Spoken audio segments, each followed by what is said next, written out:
Vienna, May 1898. Princess Louise of Belgium is 40 years old. She is the eldest daughter of a king. She has been married for 23 years to a man she did not choose. And now, in a city that is not hers, in a country that is not hers, she is being given a choice.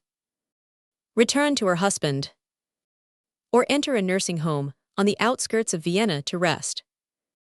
She chooses the nursing home because she is exhausted. Because she believes, walking through those doors, that she is choosing rest. What Princess Louise of Belgium does not know, what no one tells her, is that she has already been declared insane. The diagnosis exists on paper. Her husband signed off on it. Emperor Franz Joseph I endorsed it. Her own father, the King of Belgium, did not object. She is not entering a nursing home. She is being committed to a psychiatric institution. The crime for which she is being confined is not madness. It is that she left what she had to be to get in. The system begins before she can speak. Princess Louise Marie Amélie was born on 18 February 1858 in the Royal Palace of Brussels, the first child of the Duke and Duchess of Brabant, the future King Leopold II, and Archduchess Marie Henriette of Austria. Her father recorded the birth with a note about her nose. Her parents had wanted a son. A son could inherit the throne, carry the dynasty forward, justify the marriage contract that had joined Belgium and Habsburg Austria. A daughter was useful for one thing only: negotiation. This is the first rule. A princess's value is not her own. It is her placement value, the alliances her body can seal, the courts her children will enter, the blood her marriage will combine with. She is not raised to have a life. She is raised to be positioned in one. Louise's education reflects the precision of this thinking. From the age of 6, French, English, German, Italian, mathematics, history, music, horse riding, painting, drawing, needlework. The curriculum is deliberate in what it excludes. As she later wrote in her memoirs, the program was too rudimentary in substance: history, geography, mathematics given minimal attention, a preponderant place being left to the decorative arts. She was trained to ornament a husband's household, to converse in 4 languages at his court, to play music at his evenings. She was not trained in anything she would actually need: the legal structures of marriage, the financial arrangements that would govern her assets, the customs of the Viennese court she would inhabit for 2 decades, or what a man 14 years her senior would expect from her on her wedding night. The omission is not oversight. A girl who understood the terms of what she was entering might hesitate. When Louise was 14, the negotiations began. They proceeded entirely without her. Her father, King Leopold II, fielded candidates on grounds of political utility. He rejected any alliance with Prussia so soon after the Franco-Prussian War of 1870. He favored Vienna. Her mother, Queen Marie Henriette, was nostalgic for the Habsburg world she'd been taken from at her own arranged marriage. The man they selected, Prince Philipp of Saxe-Coburg and Gotha, her first cousin once removed, satisfied both requirements. He lived in Vienna. He was not Prussian. His family connections threaded across a dozen European courts. He was 30 years old. She was 16. Philip first requested her hand in 1872, when she was 14. He repeated the request in 1873.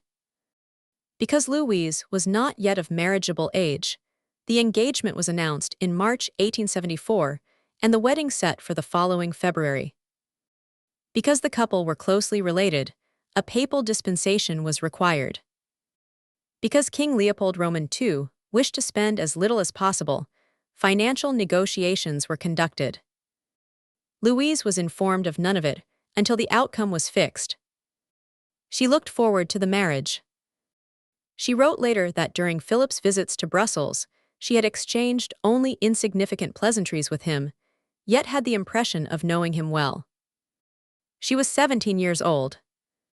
She had been raised to understand that this was the destination her life pointed toward. Nobody told her what the destination looked like from the inside. The wedding took place on 4 February 1875 at the Royal Palace of Brussels. She was 16 years and 11 months old. He was 30. That night, she fled through the park of the Palace of Leeken in her nightgown and hid in the greenhouse, sobbing. A sentry found her. Her mother came. Queen Marie Henriette sat with her daughter in the dark and explained, as Louise recorded in her memoirs, the duty she should understand.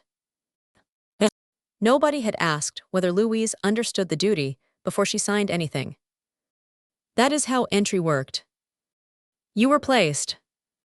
You were polished, linguistically, musically, socially, into the shape of a suitable wife. The terms of what you were entering were not your concern. Once you were inside, a different set of rules took over. What she was expected to never say. Louise arrived at the Palais Coburg in Vienna on 15 March 1875. She was 17. Her reaction to her new home is preserved in her memoirs. I was cold when I entered it. Looks great on the outside. It is gloomy inside. Her room was lined with dark wood wardrobes. The center of it was a display case filled with Philipp's travel acquisitions, stuffed birds, weapons, bronzes, ivories, Buddhist figurines. The room had been arranged before she arrived. It would not be rearranged to suit her. The house itself, the daily arrangements, the rhythms of the household, all of this belonged to Philipp and to his mother, Princess Clementine of Orleans, who imposed her lifestyle on her 17-year-old daughter-in-law without consultation and without apology. This is where the rule of silence begins. Not with dramatic secrets. With the daily texture of erasure. From the first nights of their honeymoon tour, through Gotha, Dresden, Prague, Budapest, Philipp established his expectations. Each evening, according to Louise's memoirs, he made her drink abundant heady wines before reading to her from his erotic collection, books and art he had acquired in Japan and on his travels. He saw her as property to be shaped. What she felt about this was not a question he was asking. The rule, she was not to speak of it. Not to her father. By the summer of 1876, when the couple visited Brussels, King Leopold II had already begun ignoring his daughter. He had heard the reports from Vienna. His silence on the subject of what was happening to her was its own instruction. Not to her mother, who had sat with her in the greenhouse on her wedding night and explained duty. Not to the Austrian court, which required, above all else, the appearance of functioning dynastic arrangements. Not to the Belgian monarchy, whose alliances depended on this marriage remaining intact. Not to the Catholic Church, which had granted the papal dispensation that made the marriage possible and held a theological position on its indissolubility. Every institution Louise touched had a stake in her silence. The silence required of her was not a command anyone gave. It was the shape of the architecture itself. Louise's response was to speak in the only register available to her, behavior. She became, over the years that followed, conspicuous. Beautiful, sharp-witted, a devastating mimic with a talent for biting social observation, she refused to disappear into the decorative role the marriage required. She spent extravagantly. She attracted attention. She moved through the Viennese court with the energy of someone who could not say what she actually needed to say and was saying everything else instead. Viennese society called it scandal. What it was the only language she had been left. She eventually put it into words, in her memoirs, published in Paris in 1921, when she was 63 years old. The Belgian royal family refused to allow her into her own country. Even at the end of her life, naming what had happened to her carried consequences. The rule of silence doesn't end when the woman breaks it. It just changes form. Who she was required to protect. Here is what loyalty looked like, structured into a marriage. Louise was required to be loyal to her husband, the Saxe-Coburg name, the Belgian royal house, the Austro-Hungarian court, the institution of royal marriage itself. This loyalty was not negotiated. It was the condition of her having a position at all. Without it, she was nothing the system recognized. Now consider what the system offered in return. Philip was, by every documented account, controlling. He had treated his teenage bride as property to be shaped. He had a mother who dominated their household and imposed her will on Louise's daily life without interference from her son.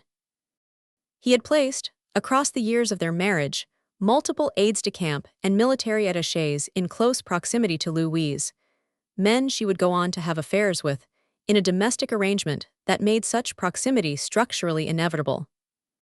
Historians have not resolved whether this proximity was careless or deliberate. What it produced was a series of relationships that were later used as evidence against Louise's character, while Philip's role in creating the conditions for them was never examined. The loyalty mechanism operated like this: whatever Philip did inside the marriage was private. Whatever Louise did was evidence of her nature. In 1883, Louise began a relationship with Baron Daniel de Blange de Giesenberg, her husband's military attaché. It lasted until the Baron's unexpected death in 1888. Philip then brought in his replacement, Baron Nicolas Dury de Jobehaza, a Hungarian aristocrat appointed as aide-de-camp, whose daily required presence with the couple gave him consistent access to Louise. Her relationship with Dury continued until his marriage in October 1893. In May 1895, at the Prater in Vienna, Louise met Count Jeza Maticic, a Croatian cavalry officer 9 years her junior. She fell in love. When the relationship became known, Emperor Franz Joseph I himself summoned her. He reminded her that she had a husband. He advised her to travel and to stop appearing at court. He did not summon Philip. He did not ask Philip to account for 20 years of a marriage that had failed from its first night. He asked Louise to perform loyalty to the arrangement, to restore the surface the arrangement required. She refused. Maticic documented what happened from that moment in his 1904 memoir. From the instant the emperor intervened, Louise was, in his words, a fallen woman without any support. The dynasty, the court, the emperor, her father, all of them required her loyalty. None of them extended it to her. And when she stopped performing it, they did not simply withdraw their support. They reached for a different instrument entirely. What the performance cost. The court of Franz Joseph I was among the most formally rigid in Europe. Ceremony was not decoration, it was the structural language of power. Every entrance, every audience, every appearance at a public function communicated something about rank and allegiance. Deviation from protocol was not considered eccentric. It was considered provocative. Louise was brilliant at the social mechanics of this world, and constitutionally incapable of performing its emotional demands. She was beautiful and present and sharp in a way that drew rooms toward her. She was also, visibly, undeniably, unhappy in ways that could not be contained by the performance the court required of her. This combination was intolerable to the machinery. A woman who was invisible would have been manageable. A woman who was beautiful and visible, and unhappy, was an advertisement for the failure of the very arrangements that held everything together. Her friendship with Crown Prince Rudolph of Austria illuminates exactly how much was at stake. Rudolph was her contemporary, drawn to her nonconformism, bound to her by marriage. She had encouraged the match between him and her sister Stephanie in 1881. She knew what that match had become: Rudolph infected Stephanie with a venereal disease that left her sterile. The marriage had no common ground. Rudolph's political and personal situation deteriorated into dissolution. Louise watched a man she knew, trapped inside the same kind of dynastic arrangement, consume himself. On 30 January 1889, Crown Prince Rudolph died at his hunting lodge at Mayerling, a suicide, alongside his companion Mary Vetsera. The imperial court suppressed, altered, and misrepresented the circumstances for decades. What could not be suppressed was what the Mayerling incident actually demonstrated: that the system could demand performances of people until they had nothing left to perform with. Louise did not become more compliant after Mayerling. She became less so. By January 1897, she stopped returning. She had been seeing Jeza Matichich for nearly 2 years. She left Vienna with her daughter Dorothea and did not go back. She had been trained, since the age of 6, to perform. She had been performing for 22 years. When she stopped, she did not do it quietly or apologetically. The machinery's response was not to release her. It was to reclassify her. A woman who won't perform her role is not exercising a choice. She is exhibiting a symptom. The symptom has a diagnosis. The diagnosis has an institution. The financial architecture of her captivity. Before getting to what happened to Louise's money and what her father built to keep it from her, there's something that needs to be said directly. These stories keep surfacing. Every woman in this series encountered a financial structure that was built before she was born, that she was never permitted to examine, and that only revealed its true shape when she tried to leave it. If that pattern is sitting in your chest right now, if you're thinking about your mother, your grandmother, someone whose story you've watched from the inside, then you know exactly why this channel exists. Subscribe. These women deserve to be seen. Now, the architecture. Louise entered her marriage in 1875 as the eldest daughter of King Leopold II, a man who would prove to be one of the most effective personal fortune builders in European history. Leopold was constructing his private empire in the Congo at this time, extracting rubber and ivory on a scale that stunned contemporaries, while simultaneously hiding his personal wealth in shell companies across Germany and France. He had reasons for the concealment that had nothing to do with his daughters. His primary mistress, the French woman Caroline Lacroix, and his private urban development projects in Belgium were his designated beneficiaries. But the structure he built ensured that his daughters could not easily claim what was theirs. Under the legal framework governing aristocratic marriages in Austria-Hungary in the late 19th century, a wife's finances were substantially controlled by her husband. Louise's famous extravagance in Vienna, the lavish spending that built her reputation for scandal, was credit spending. Bills. Debts. She was buying movement, presence, and social latitude that her marriage withheld from her in every other form. By 1898, those debts had become a crisis. On 18 February 1898, Louise's 40th birthday, Philipp fought Jeza Matichich in a duel and lost. He then attempted to settle his wife's debts. He could not cover them. He approached his father-in-law, King Leopold II, for assistance. Leopold refused. The debts were ultimately settled by Emperor Franz Joseph I from his personal finances, creating a diplomatic rupture between the Belgian crown and the Austrian imperial court. Follow that money for a moment. Louise's debts, accumulated over 23 years of a marriage she had not chosen, were negotiated by 3 men: her husband, her father, and an emperor. She was not in any of those conversations. The forgery charges levied against Matichich in 1898, bills of exchange totaling hundreds of thousands of guilders and florins, allegedly bearing forged signatures of Louise and her sister Stephanie, arrived simultaneously with Louise's psychiatric commitment. Whether Matichich forged those documents has been disputed. What is documented is the timing. The financial charge and the psychiatric confinement were deployed together in the same weeks as interlocking instruments. When King Leopold II died in December 1909, Louise returned to Belgium for the funeral and discovered what her father had built. The shell companies in Germany and France. The will directing the bulk of his personal fortune toward Caroline Lacroix and his urban development trusts. The estate carefully structured to route assets around his daughters. The Belgian state offered each of his 3 daughters 2 million francs in settlement. Her sisters Stephanie and Clementine accepted. Louise refused. She sued in December 1910. She sued again in April 1911. The Court of Appeal of Brussels dismissed her in April 1913. On 22 January 1914, a negotiated agreement finally gave her somewhat more than 5 million francs.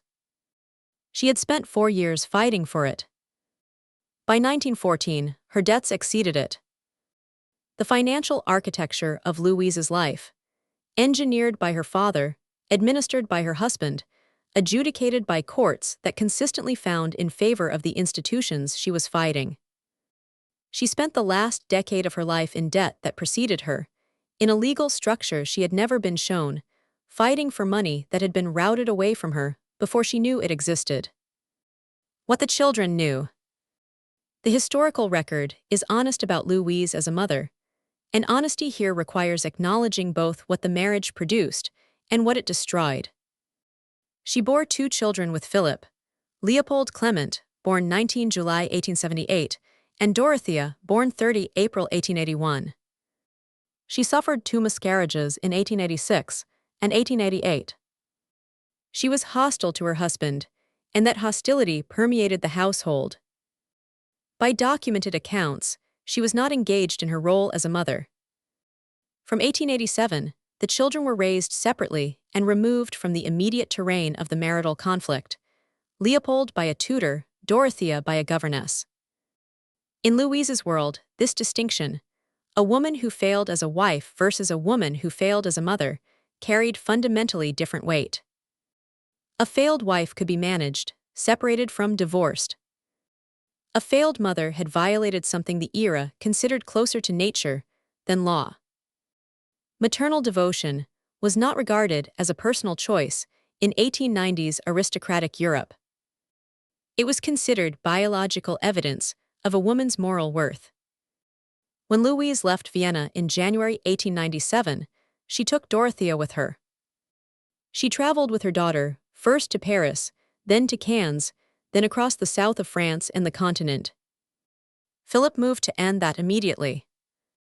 He arranged for Dorothea to be dispatched to Dresden with her fiancé, Ernst Günther of Schleswig-Holstein-Sonderburg-Augustenburg, and the young woman went.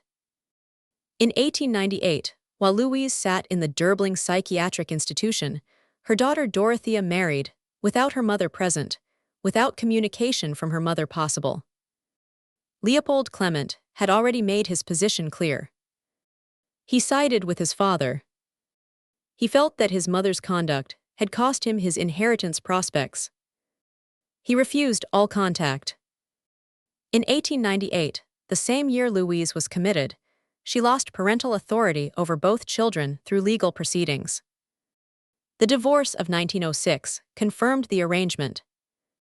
The rule of motherhood was used against Louise in both directions at once. Her documented failures as a mother, real failures, shaped by a marriage that had been destructive from her first night in it, were presented as proof of her unfitness. Her attempts to stay connected to Dorothea after leaving were framed as destabilizing irresponsibility. When the institutional machinery closed around her, her children were part of what held the doors shut. A devoted mother, the logic went, would not have left. She had left. The conclusion followed. Louise's son Leopold Clement died in April 1916 under circumstances that belong to no clean narrative. His mistress threw acid in his face before shooting herself. He died of his injuries at 37 years old. He had not spoken to his mother in years. Her daughter Dorothea lived until 1967. She did not resume contact. Louise died without meaningful connection to either child. The family that the rule of motherhood was supposed to protect had been used, systematically, as the instrument of her confinement. What the machinery does when you try to leave. The first exit, January 1897. Louise left the Palais Coburg and did not return. She moved across Europe with Matichich, Paris, Cannes, the Mediterranean coast. The consequences were immediate and precisely calibrated. The Belgian royal family forbade her sister Stephanie from seeing her. She was no longer received in Belgium. Emperor Franz Joseph I summoned her, reminded her of her husband, and stripped away the remaining institutional cover of her position at court. By Matichich's own account, from that moment she was simply a fallen woman, without any support. The withdrawal of support is the first mechanism. The woman who leaves loses the protections of the position she leaves. Her title remains. Her access to what the title once provided, recognition, inclusion, institutional belonging, does not. The second exit, May 1898. This time, the machinery did not withdraw support. It constructed a cage out of the vocabulary of medicine. The documented sequence: Prince Philipp had Louise declared insane. He obtained the cooperation of Emperor Franz Joseph I. King Leopold II, informed of what his son-in-law and the emperor intended for his daughter, did not intervene on her behalf. Louise was presented with the choice described at the beginning of this script: return to her husband or enter a nursing home. She chose the nursing home. She believed she was choosing rest. The neuropsychiatrist Jean-Paul Bain, whose analysis appears in Olivier de France's 2001 biography of Louise, examined the legal and medical record of her confinement, and identified an abusive maneuver by which Louise had been led to give written consent to a nursing home stay that turned out, from the first day, to be institutional psychiatric commitment. She entered the Derbling facility in May 1898. She was observed by doctors. In November 1898, she was transferred to the Perkersdorf Sanatorium, where conditions were somewhat better. When press articles favorable to her position began appearing in the Austrian newspapers, making Philipp's maintenance of the arrangement politically uncomfortable, she was transferred again. On 17 June 1899, Louise was moved to the Lindenhof Sanatorium in Coswig, Saxony, outside the Austro-Hungarian Empire entirely. During her years of confinement, no member of her family visited her. Not her father. Not her sisters. Not, for the better part of that time, either of her children. The isolation was complete. The only person working systematically toward her release was Jeza Matichich, who had been convicted of forgery and sentenced to 6 years of harsh military imprisonment in Zagreb, a sentence with degrading conditions explicitly written into the judgment. 1 day of fasting each month, 1 day on a camp bed, absolute isolation, in the 1st and 7th months of each year. He was pardoned in August 1902 after serving 4 years. He published his memoir, Fall par Racine d'Etat, Mad by Reason of State, in Leipzig in January 1904. The title made explicit what had happened. The book was immediately seized and banned throughout the Austro-Hungarian Empire. On 31 August 1904, while Louise was taking a thermal cure in Bad Elster, Saxony, where security had somewhat relaxed, Matichich helped her escape. They traveled to Paris.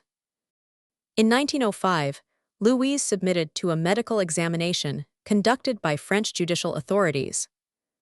The finding: no mental disorder warranting internment or guardianship. The medical establishment in Paris examined the same woman the medical establishment in Vienna had declared insane and found nothing of the kind.